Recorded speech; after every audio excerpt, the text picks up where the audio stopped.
Savannah, welcome to the show. Hi, yeah, thanks for having me. Hey guys, we have the privilege of having Savannah Arroyo, the net worth nurse, on the podcast today. Cameron, you're gonna be blown away, man. Today, tell folks kind of what your current niche, who you're serving, what you and your husband have accomplished up to this point. Yeah, definitely. My background, I'm a registered nurse, so always been kind of set on climbing the corporate ladder within the healthcare system. Went back to school, got my master's degree in nursing. Had my eyes set on becoming the CNO of a hospital, chief nursing officer. I loved operations, but it was after I had my second daughter at the beginning of 2020 that my priorities kind of changed, and it was me handing over both my babies at 3 months old to someone else while I had to go back to work to earn a paycheck. I was very reliant on that. And so it was eye-opening to my husband and I and our financial situation and our investments and what we're doing to build wealth and what we're doing to generate multiple income streams, and started educating ourselves on real estate. We didn't really had no idea anyone else was doing it, just kind of fell upon it through YouTube. And as we were looking through it and hearing stories and listening to podcasts, we realized, hey, there's a lot of people from all walks of life making this work. Let's do it. So didn't have any money to start investing, took out a second mortgage on our home to buy our first couple long-term rentals over in Atlanta, Georgia. We're here based in Los Angeles. And after that, we were just like, how can we scale? How can we? How do you get confident, comfortable? You have no real estate experience. You Uh-huh. watch some gurus on YouTube who probably had no Yeah. idea what they were talking about. Yeah. This is on YouTube, by the way. It's like funny I, talking about all the gurus on YouTube. Like, so, and I'm like one of those guys. But like, we've also bought $150 million of real estate. But my point is that, like, how do you convince even yourself to pull out equity, second mortgage your home to go do something that you honestly know very little about? So the education piece was huge. I mean, and when I say educating myself, I was going on walks at the park with my daughter and listening to Bigger Pockets episodes on 2x speed for a couple hours every single At day. the same time, like one ear was one episode and the other ear was Literally, the other yeah, a little episode. neurotic, but dude, binging books. Like I think in our first 6 months, we had 30 books delivered from Amazon, just real estate books, looking through it, looking at the math. I mean, for us, it was the math. When I saw Brandon Turner on Bigger Pockets on YouTube, or not even Bigger Pockets yet, I think just on YouTube, showing how to generate cash flow in real estate, it was a light bulb moment of, oh, you buy a property, you put a tenant in place that's paying for your mortgage, and you cash flow. Like learning that concept for me was something that made so much sense that it was, everything from there. It was just, you know, Would you networking, resources, tools. would you Yeah. look back at that season and be like, I was literally obsessed? Did it Yeah. take obsession? Yes. And it's been 2 years, and I don't even know if that obsession has worn off, to be honest. But yes, I mean, it motivated me to work a 8, 9 hour day at the hospital, come home and be with my kids for 3 hours. And then still, after I put them to bed, work on the business every single night for a year and a half. That was my motivation. Yeah, I can so relate. Like I literally same. remember like go like I was a different work, of course, but I remember like walking to a Bible study, and like I should have probably prepped for the Bible study because I'm leading it, but instead of like I'm listening to real estate stuff, and like as I sit down to start the Bible study, like I'm taking out my I'm taking out my AirPods and like, okay, let's do this Bible study now. And my mind is like honestly still all on the real estate, like confession moment. Yeah. Yeah. No, totally. That's funny. I had multiple moments like that too. I remember whenever I was just walking, I was learning all that stuff too, Savannah. And I remember the first time after I heard some of this information, and I was actually in proximity close to an apartment complex, and I looked at it and I was like, average people like me own that. Who are they? Yeah. And how do Yeah. I, and I've just heard I could own that. Now let's just keep learning until it's, reality. So Yeah. I love that you're talking about that. Brings me back to a few years ago myself. So why'd you guys go to Atlanta? Why and how did you get to Atlanta from you live in LA, your first year was in Atlanta?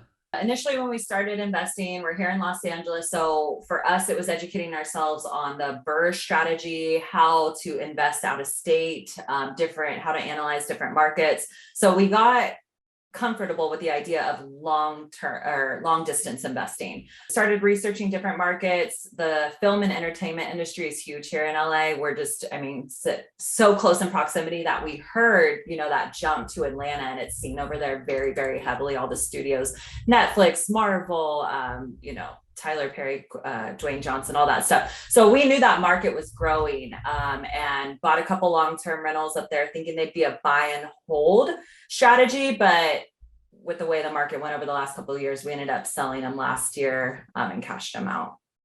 And what gave you guys, like, did you find a good, you said you found a good broker, or you found someone that you trusted there? Was that the first step? I'm kind of thinking through folks like, hey, I need to get into rentals. What was the first step, finding someone you trusted to help find deals, and how did you find that person? Yeah, looking over there, looking at the market, understanding different demographics, populations, which ones were affluent, kind of sectors of the city were very kind of like our front research, but then connecting with someone over there. Yeah. So I hopped on Bigger Pockets, looked at a realtor over in Atlanta, Georgia, picked a woman, ended up calling her up and got on the phone with her and talked about the market a little bit over there. That's cool. And then, so what flipped for you? What was the turning point? I mean, clearly now you're raising capital, doing bigger deals. What happened?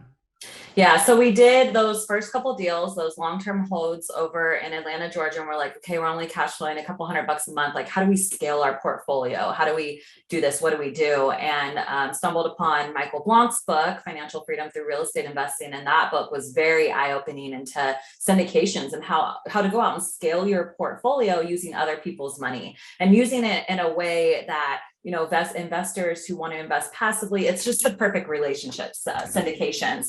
And so started educating ourselves on that, went through a formal coaching program. And then that really motivated me to launch my brand Networth Nurse, because after researching and educating and deciding with my husband that we're going to build a business and a company, we wanted to have a legitimate brand to be behind, to raise capital and have that trust built in for healthcare professionals. So that's really kind of the angle I went with that. And what is that brand? So Networth Nurse is the business I created. I initially created it to showcase as a social media platform. So that's my handle on all social media accounts, really to show healthcare professionals what I was doing with investing and becoming so transparent with my numbers and my deals and how I'm making money that a lot of the healthcare professionals, I created a community and relationships, like a Facebook group and courses, and it kind of built into this way for me to give back to the healthcare community. Yeah, I love that. And are a lot of your investors in the healthcare space? Is that where most of your clients are in? Yeah, I would say probably more than 50%. What is like the pain point for them? I mean, is it similar in that, like, when you're having conversations, most people are like, hey, I want to do this. Like, what is the pain that you're like, what is the problem you're solving for them typically? Not having the time and trust. I mean, medical professionals, they don't trust anyone. They're getting solicited all day long, even from the minute they walk into the hospital, by pharmacists, by medical reps. I mean, physicians are getting hounded all day. And so they just really they have a lack of trust, especially when it comes to investment strategies and investment vehicles. So for me, I just try and come at it as in a very transparent way, but also I have that built-in trust with medical professionals because I'm a nurse. How do you get their attention though? Because, like, you know, just like not only do they not trust, they also just don't have time, right? So how are you getting their attention? Yeah, so a huge piece of it is lack of education. So for me, it would naturally come up at work when I'd be, you know, talking to, oh, what'd you do this weekend? Oh, I flew up to Oregon to visit one of our properties. We're looking at building an apartment complex up there.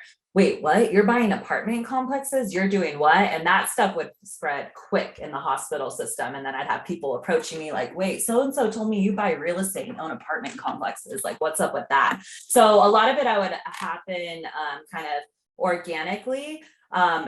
Also, I swear, every time I would walk into the cath lab, the doctors and the techs would be talking about crypto every single time. And so that would be like the perfect entry point for me to come in and be like, you guys, what's up? You know, when are you going to start looking at real estate? And then as I would start talking about it, you would see their faces, they'd change and they'd be like, oh, wow, she like really knows what she's talking about. So it would just kind of create opportunities like that in my work organically for stuff like.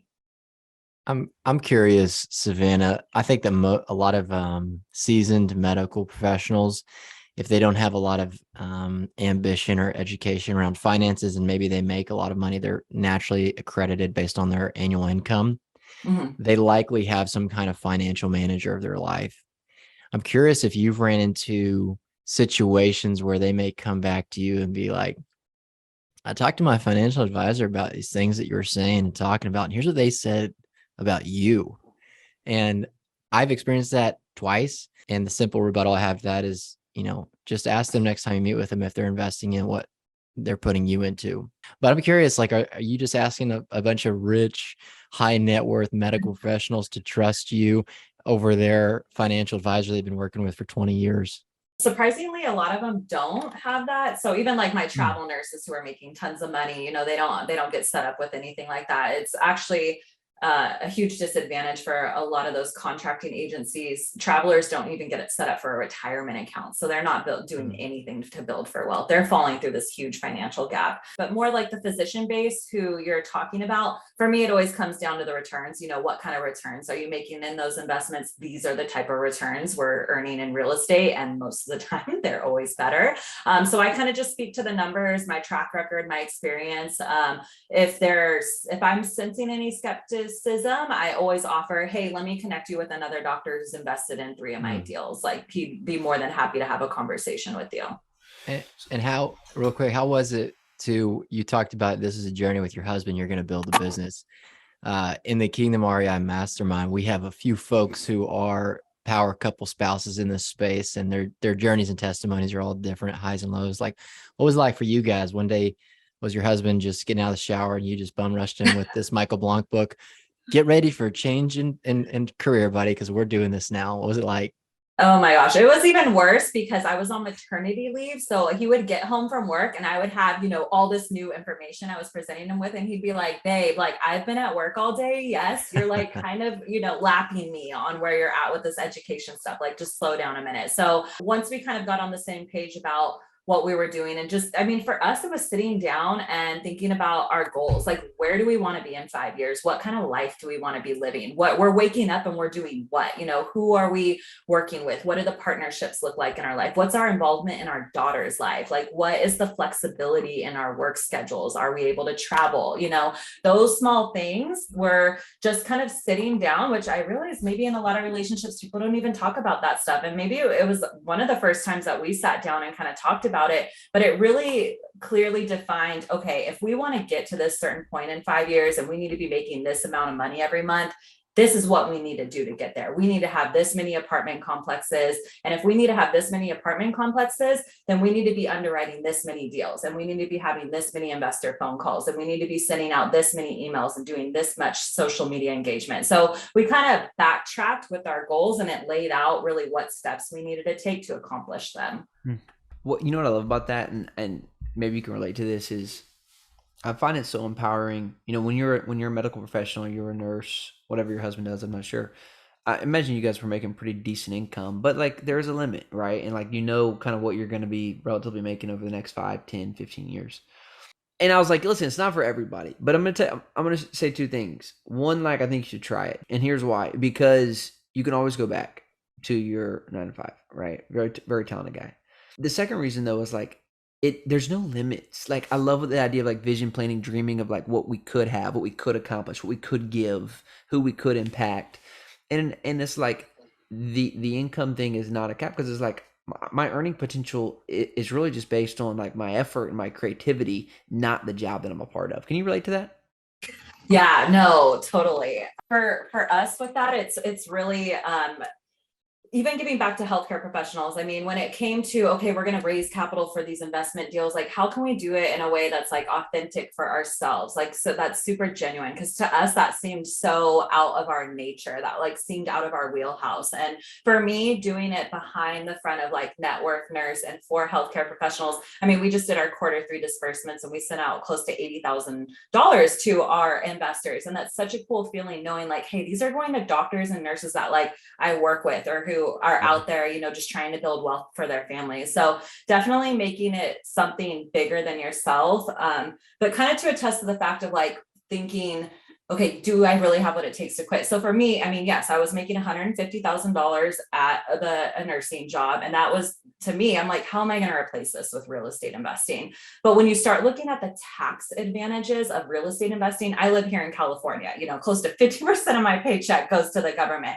But now because I invest in real estate and I have the full-time real estate professional, like, the IRS sent me a $30,000 check back last year because I'm not getting taxed the same way that I was. So my net income doesn't have to be as much as it was when I was making it in the hospital. The numbers are differently. And once you understand how money works and how taxes work, then you're able to kind of make those decisions with a lot more just education and insight. Yeah.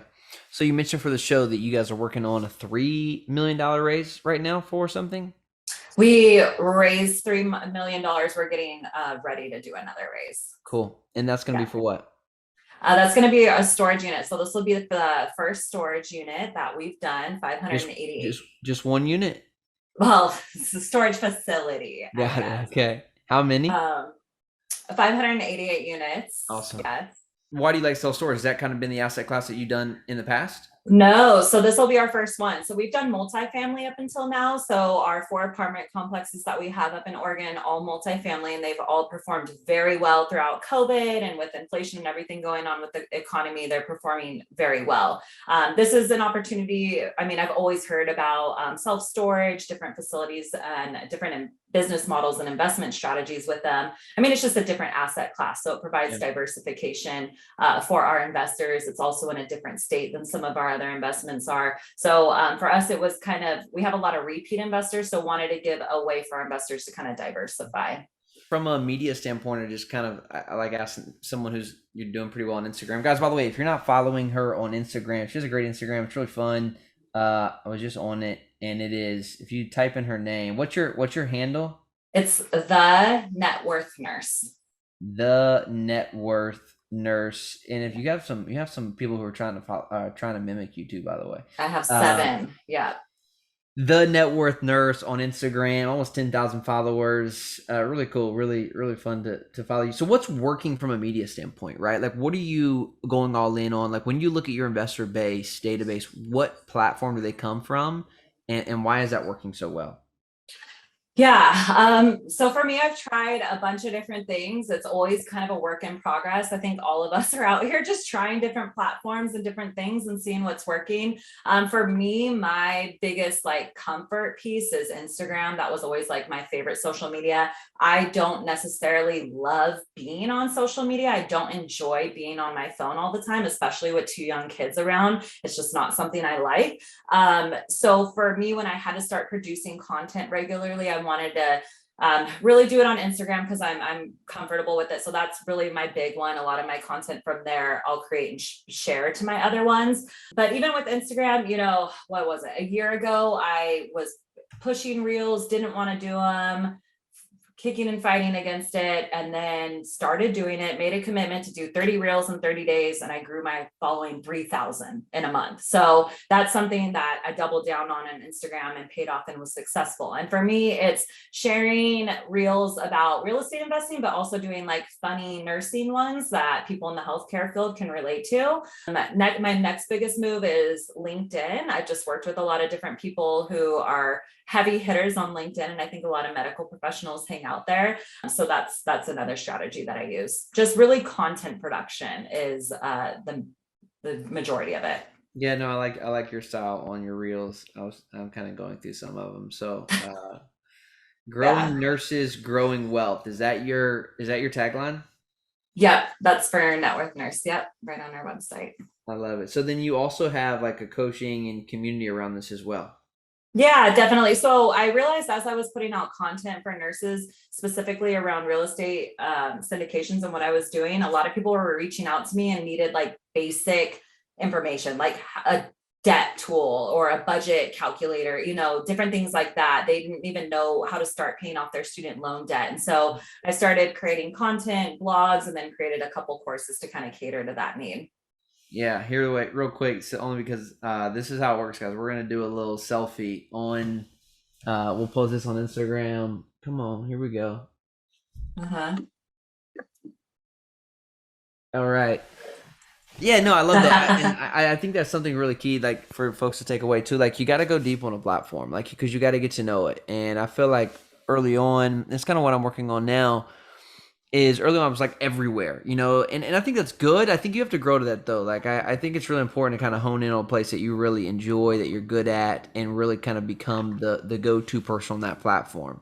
So I mean, you got a great niche. What I also love about your story is like you picked a good niche, like healthcare professionals. Your story relates to that. You're automatically trusted because of that, and so I think that's a really good takeaway as well.